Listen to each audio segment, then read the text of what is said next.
എൻ്റെ ഗാർഡനിൽ ഞാൻ ഏറ്റവും അധികം ഇഷ്ടപ്പെടുന്ന ഒരു ഏരിയ അതെങ്ങനെയാണ് സെറ്റ് ചെയ്തിരിക്കുന്നത് എന്നുള്ളത് കാണിക്കുന്ന ഒരു വീഡിയോ ആണിത്. ഞാനത് എൻ്റെ സ്വന്തം എഫേർട്ടിൽ തന്നെയാണ് ഈ രീതിയിൽ അത് സെറ്റ് ചെയ്തെടുത്തിരിക്കുന്നത്. ഇവിടെ ഈ സൈഡിൽ ഈ തിട്ടുകളൊക്കെ കെട്ടിക്കഴിഞ്ഞപ്പോൾ അതിനുശേഷം അതിൻ്റെ തിട്ടിൻ്റെ പെയിൻറ്റിങ്, അതുപോലെ ഈ ആർട്ടിഫിഷ്യൽ ഗ്രാസ്, ടൈല്, പെബിൾസൊക്കെ വെച്ച് ഈ രീതിയിൽ സെറ്റ് ചെയ്തെടുത്തത് എൻ്റെ സ്വന്തം ഒരു എഫേർട്ടിൽ തന്നെയാണ്. ഇവിടെ രണ്ട് സൈഡുകളിലായിട്ട് പ്ലാന്റ്സ് വെച്ചിട്ടുണ്ട്. അത് കൂടുതലും തന്നെ ഇൻഡോർ പ്ലാന്റ്സ് തന്നെയാണ്.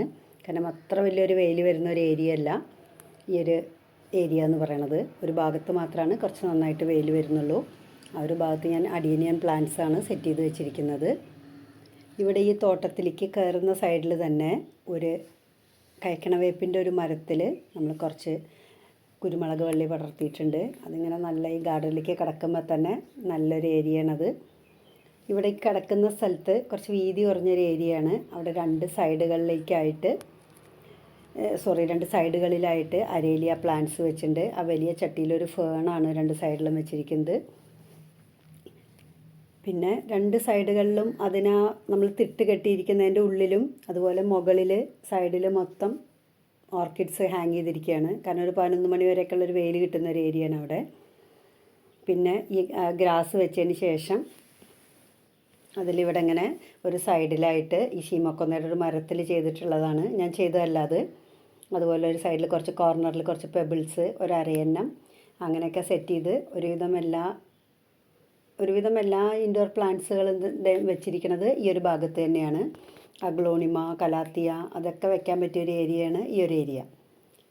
അപ്പോൾ ഇതിൽ നമ്മൾ മൊത്തത്തിൽ നമുക്ക് വേണമെങ്കിൽ ആർട്ടിഫിഷ്യൽ ഗ്രാസ് ചെയ്യാം. പക്ഷെ അതിനേക്കാൾ അട്രാക്റ്റീവായിട്ട് ഇങ്ങനെ മറ്റ് എന്തെങ്കിലും ഇടയിലിടയിൽ സെപ്പറേഷൻ കൊടുക്കുന്നത് നല്ലതെന്നുള്ള രീതിയിൽ ആണ് ഞാൻ ഇങ്ങനെ സെറ്റ് ചെയ്തിരിക്കുന്നത്. ഇവിടെ ആർട്ടിഫിഷ്യൽ ഗ്രാസ് വിരിച്ച് കഴിഞ്ഞപ്പോൾ അത് ഈ ഒരു എൻഡിലേക്ക് എത്താത്ത പോലെ ടൈലും കൂടെ ഇട്ടപ്പോൾ ഗ്യാപ്പ് കുറച്ച് സ്പേസ് വന്നു അതിനിടയിൽ.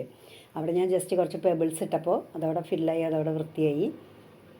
ഈ ടൈലുകളൊക്കെ തന്നെ നമ്മുടെ അവിടെ വീട്ടിൽ കുറച്ച് പണി ചെയ്തപ്പോൾ ബാലൻസ് വന്നിട്ടുള്ള ടൈലാണ്, പുറത്തിടുന്ന ടൈല് തന്നെയാണ്. അത് വെറുതെ മണ്ണിൻ്റെ മുകളിലാണ് വെച്ച് കൊടുത്തിരിക്കുന്നത്. മണ്ണ് ലെവലാക്കിയിട്ട് അതിൻ്റെ ഗ്യാപ്പുകളിലായിട്ട് ആർട്ടിഫിഷ്യൽ ഗ്രാസ് കട്ട് ചെയ്ത് വെച്ച് കൊടുത്തു. കാരണം അല്ലെങ്കിൽ ചിലപ്പോൾ നമ്മളത് എയർ കയറിയിട്ട് പൊട്ടാൻ സാധ്യതയുണ്ട് ചേർത്ത് വെച്ച് കഴിഞ്ഞാൽ. അതുകൊണ്ടാണ് ഇങ്ങനെ വെച്ച് കൊടുത്തിരിക്കുന്നത്. അതിനുശേഷം ഇവിടെ കിടക്കുന്ന തോട്ടത്തിലേക്ക് കയറുന്ന ഒരു ഏരിയയാണത്. ആ ഒരു ഭാഗത്ത് നമ്മൾ കുറച്ച് വൈറ്റ് പെബിൾസ്, അതുപോലെ തന്നെ കാർപോർച്ചിലിട്ടിട്ടുള്ളൊരു ടൈലിൻ്റെ ബാലൻസാണ്. അതിങ്ങനെ 3 ഒരു നടക്കാനുള്ളൊരു ഏരിയ പോലെ ഇട്ട് കൊടുത്താണ്. കാരണം പെബിൾസിൽ ഫുള്ള് ചവിട്ടുമ്പോൾ നമുക്ക് കുട്ടികളൊക്കെ ചവിട്ടുമ്പോഴൊക്കെ ഒരു ബുദ്ധിമുട്ടാണ്. അതിനിടയിൽ എന്തെങ്കിലും വീണ് കിടന്നാലൊന്നും അറിയില്ല. അതുകൊണ്ട് അതിന് വേണ്ടിയിട്ട് ഒരു 3 ടൈലും അവിടെ വെച്ച് കൊടുത്തു. അപ്പോൾ ഈ ഒരു ഏരിയ അതൊന്ന് കാണിച്ചു തരുന്നതിന് വേണ്ടിയിട്ടാണ് ഈ ഒരു വീഡിയോ ചെയ്തത്. വീട്ടിലധികം സ്ഥലമൊന്നും ഇല്ലാത്തതുകൊണ്ട് തന്നെ വീടിൻ്റെ ചുറ്റും ഗാർഡൻ സെറ്റ് ചെയ്തിട്ടുണ്ട് എൻ്റെ ചെറിയ ഓരോ ഐഡിയ വെച്ചിട്ട്. അപ്പോൾ ആ സെറ്റ് ചെയ്തിരിക്കുന്നതൊക്കെ ഞാനിനി അടുത്തോരോ വീഡിയോകളായിട്ട് ചെയ്യാം.